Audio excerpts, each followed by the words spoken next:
त्र्यंबकेश्वर तालुक्यातील पेगलवाडी ते गोहिरेवाडी रस्त्याची दुरावस्था झाल्याने नागरिकांसह शाळकरी विद्यार्थ्यांना मोठ्या अडचणींचा सामना करावा लागत आहे। चिखलमय आणि खराब रस्त्यावरून शाळेत ये जा करणाऱ्या विद्यार्थ्यांचा व्हिडिओ माध्यमांवर व्हायरल होतात प्रशासनाने या समस्येची तातडीने दखल घेत रस्त्याच्या दुरुस्तीचे काम सुरू केले आहे। इगतपुरी त्र्यंबकेश्वर विधानसभा मतदारसंघाचे आमदार हिरामनदादा खोसकर आणि नाशिक जिल्हाधिकारी आयुष प्रसाद साहेब सार्वजनिक बांधकाम विभागाच्या अधिकाऱ्यांनी घटनास्थळी भेट देऊन रस्त्याची पाहणी केली आणि सुरू असलेल्या दुरुस्तीच्या कामाची माहिती घेतली।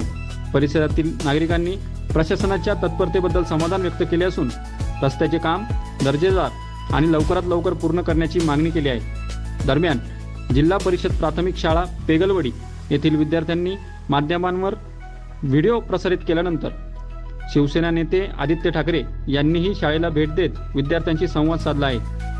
शाळेची परिस्थिती जाणून घेतली असून गोहिरेवाडी येथील रस्त्याची पाहणी केली। यावेळी आदित्य ठाकरे यांनी चिखलमय रस्त्यातून पायवाट काढत ग्रामस्थांशी संवाद साधला आहे आणि त्यांच्या समस्या जाणून घेतल्या। राजकीय दौरा असल्यास प्रशासन तातडीने दखल घेते, मात्र अशा दुरावस्थेची नागरिकांकडून वारंवार मागणी होऊ नये, वेळेवर दखल घेतली जात नाही अशी टीका देखील त्यांनी केली आहे। या पाहणीवेळी राष्ट्रवादी काँग्रेसचे पदाधिकारी व कार्यकर्ते तसेच ग्रामस्थ मोठ्या संख्येने उपस्थित होते। विद्यार्थ्यांची सुरक्षितता आणि नागरिकांची गैरसोय लक्षात घेता रस्त्याचे काम तातडीने व दर्जेदार पद्धतीने पूर्ण करण्याची मागणी यावेळी करण्यात आली। साक्षी न्यूजसाठी प्रतिनिधी हरीश तुपलोंडे, नाशिक। कुंभसाठी पुढच्या वर्षीसाठी मोठा खर्च करत आहात।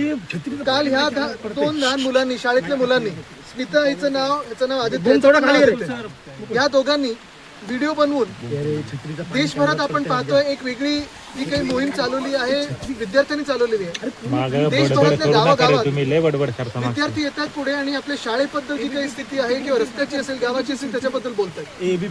काल आम्ही आल्यानंतर, काल रात्री आम्ही पाहत होतो, काल रात्रीपासून डागडुजी सुरू झालेली आहे। आज आम्ही येणार आजचा दौरा म्हणून कालपासून डागडुजी सुरू झाली आहे। सकाळी कलेक्टर येऊन गेले, आमदार येऊन गेले, पण जे येऊन गेले ते तिथेच गावाच्या दाराआड येऊन गेले।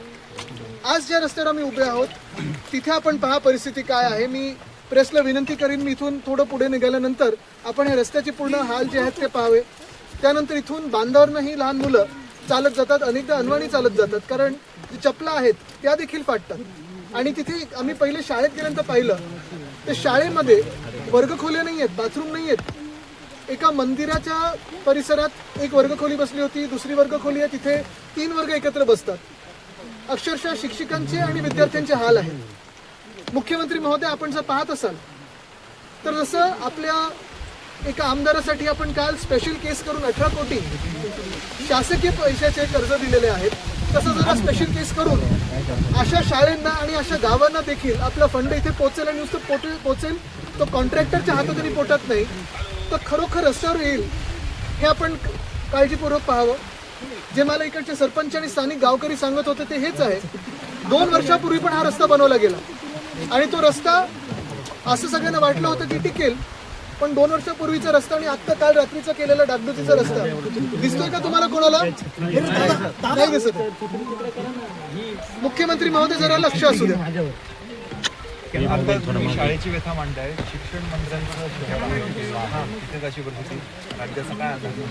शिक्षण मंत्र्यांचं लक्ष खरोखर शिक्षणावर आहे का?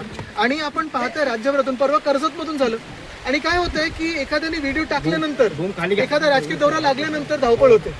सत्ताधारी पक्षाची ही सगळी गाव आहेत, म्हणजे मतदान त्यांना झालेलं आहे किंवा त्यांना वर्षानुवर्ष जे आता सत्तेत बसले ते इथून स्थानिक लोकप्रतिनिधी आहेत। मला याच्यात राजकारण आणायचं नाही, पण राजकारण पलीकडे जाऊन मी खास ह्या 2 तरुण विद्यार्थ्यांचं अभिनंदन करायला आलो, कारण ह्यांनी हिंमत दाखवली। आणि अशीच विनंती करीन सगळ्या तरुण मित्रांची, देशभरातले असतील, आपल्या राज्यभरातले असतील, की आपण देखील असाच प्रश्न विचारत जा। अगदी आम्हाला विचारले, विरोधी पक्षाला आणि सत्ताधारी पक्षाला, हे आपलं कर्तव्य आणि ते आपण करा। आम्ही आमचं कर्तव्याचं जे काही पालन असतं ते आपल्यामुळे ही राजकीय लोकांना जाग येते। नाशिक शहरात देखील त्यांच्यावर पाणी पडतं।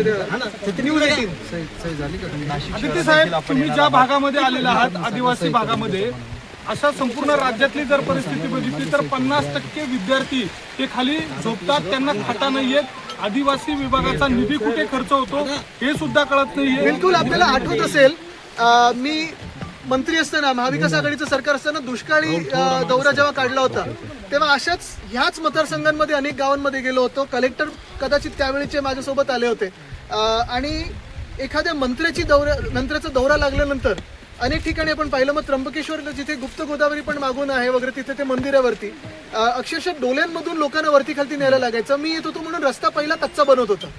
म्हणजे अनेक वर्ष आपण पाहतोय की सरकार येतात, सरकार जातात, लोकप्रतिनिधी येतात जातात, बदलतात, पण परिस्थिती का बदलत नाही. आणि परत एकदा मी हेच सांगेन की जसं ही स्पेशल केस एका मुख्यमंत्र्यांच्या जवळच्या आमदारासाठी साखर कारखान्यासाठी केली तसं ह्या रस्त्यासाठी असेल, राज्यातल्या शाळांसाठी असेल, स्पेशल केसेस सगळीकडे व्हाव्यात. आपण नाशिक शहरात देखील इथून पुढे आता जाणार आहोत आपण.